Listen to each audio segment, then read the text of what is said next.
राजधानी पटना से आ रही है, जहां पर अपराधियों ने गोली चलाकर गोलीबारी करके दहशत फैलाने का काम किया है। आपको बता दें कि पूरा मामला आलमगंज थाना क्षेत्र के पटनेश्वरी शक्तिपीठ रोड में देर रात अपराधियों ने जमकर तांडव मचाया है और बताया जा रहा है कि अपराधियों ने 10 से 15 राउंड फायरिंग की और इलाके में दहशत फैलाने का काम किया है।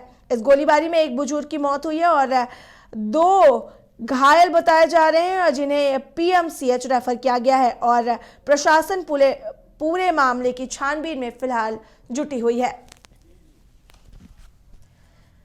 आपको बता दें कि खबर राजधानी पटना से, जहां पर आलमगंज थाना क्षेत्र के पटनेश्वरी शक्तिपीठ रोड में देर रात अपराधियों ने जमकर तांडव मचाया है और बताया जा रहा है कि अपराधियों ने 10 से 15 राउंड फायरिंग कर इलाके में दहशत फैलाने का काम किया है। इस गोलीबारी में एक बुजुर्ग की मौत हुई, जबकि 2 लोग घायल बताए जा रहे हैं, जिन्हें पीएमसीएच रेफर किया गया है। वहीं प्रशासन पूरे मामले की छानबीन में जुटी हुई है।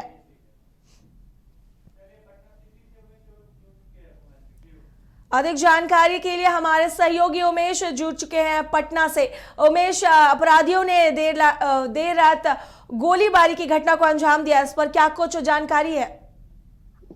ये काजल जी, पटना सिटी क्षेत्र के आलमगंज थाना का ये मामला है, जहां पटनेश्वरी शक्तिपीठ गढ़ा वाली मैया के बगल के हरि बाबू की गली की वारदात है। उस क्षेत्र में रेसिंग चालक, शराब माफिया, ड्रग सप्लायरों की जमबारा है। पटना सिटी में हर एक जगह इस तरह का मामला है। प्रशासन यदा कदा तो अभियान चलाकर पकड़ती है, लेकिन शाम से फिर वहां गैसिंग संचालक का मनोबल बढ़ जाता है। उसी में अपराधियों ने जबरदस्त फायरिंग किया, 10 से 15 राउंड गोलियां चलाई है और एक निर्दोष बुजुर्ग व्यक्ति की मौत हो जाती है। और उनकी बेटी ने भी इंटरव्यू में कहा है कि कहां कहां इसका बिकता है मैं खुद जानती हूँ, आम जनता जानता है। अब पुलिस कहती है कि मुझे पता नहीं। हम लोग ने भी सूचना एएसपी पटना सिटी को दिया कि यहाँ पर अपराधियों का जमवाड़ा है। पटनेश्वरी शक्तिपीठ में दर्शनार्थी लोग आते हैं, काफी कष्ट होता है उन लोग को आने जाने में, लेकिन प्रशासन ने कहा कि कहां पर बताया, जब बताने के बावजूद भी छापेमारी नहीं हुई।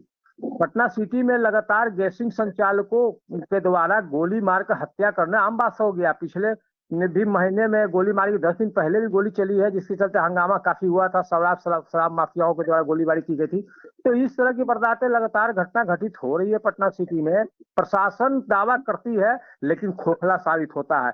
प्रशासन को सिर्फ अब यहाँ ये झूठा दिलावा दिला रही है और ये सिर्फ अपना बचाव के लिए ही प्रशासन यहाँ काम कर रहा है।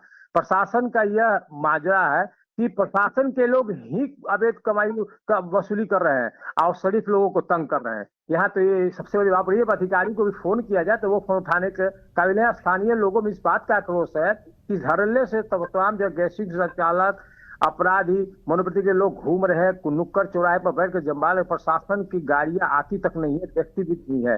सूचना देने के बावजूद भी 2 घंटा के बाद आती है, जब तक वहां से लोग चले जाते हैं।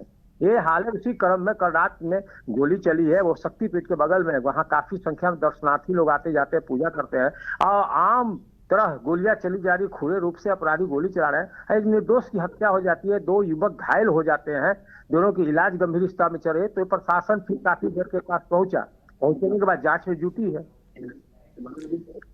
जी उमेश, बताया जा रहा है कि इस गोलीबारी में एक बुजुर्ग की मौत हो गई है, इसके साथ ही 2 लोग घायल भी है। क्या स्थिति है उनकी, कहाँ वो एडमिट है?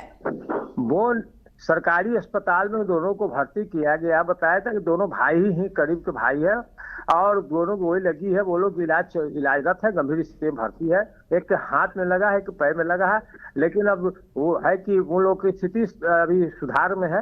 लेकिन आक्रोश है क्षेत्र में सारे लोगों में कि लगातार यहाँ वारदातें घट रही है। अब 10 दिन पहले भी उसी आलमगंज थाना क्षेत्र के चैलीटाल के मोहल्ले में 8-10 राउंड अपराधी खुले रूप से गोली चलाए। पूरे व्यवसायिक संघ वहां दहशत में आ गए। उन्होंने सूचना भी प्रशासन को दिया, वहां नहीं गया प्रशासन।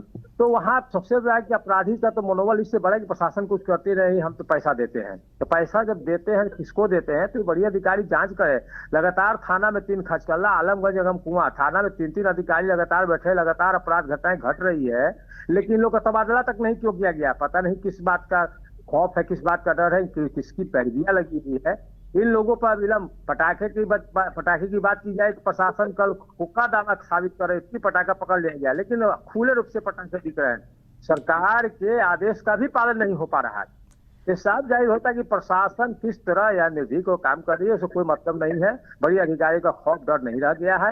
अब प्रशासन के जो कुछ लोग हैं जो उससे मिल करके अवैध कमाइयों सुन रहे हैं, और इन लोगों का गोली चलाना आम बात हो गया और निर्दोष मारे जा रहे हैं। जी उमेश, यकीनन वहां पर अपराधियों का पटना में पुलिस को लेकर भय खत्म होता नजर आ रहा है। इसी के साथ मैं आपका शुक्रिया करना चाहूंगी। आपका अपना आवास हो, घर पर माँ की कृपा और लक्ष्मी जी का वास हो।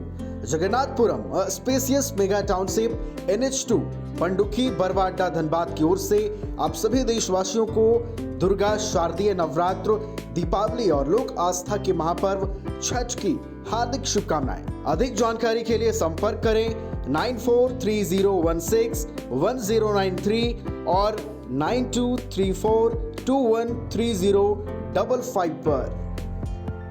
राहुल का सपना डेस्टिनेशन वेडिंग, श्वेता को चाहिए रजवाड़ा थीम विद ग्रैंड स्टेज, पापा की टेंशन केटरर्स और फ्लोरल डेकोरेशन, और माँ चाहे बेटी का सुंदर सा मंडप। शादी की इन्हीं छोटी और बड़ी खुशियों को पूरा करने के लिए वाइल्ड वादी को चुने अपना वेडिंग वेन्यू, जहां अब बजेंगी शादी की शहनाइयाँ। रजवाड़ा थीम, ग्रैंड स्टेज, मंडप, banquet hall, room, electrical and generator facility, water facility, हल्दी top, Rath, vendors for catering and floral decoration, destination wedding जैसे कॉन्सेप्ट के साथ विजिट वाइल्ड वादी वाटर पार्क रांची।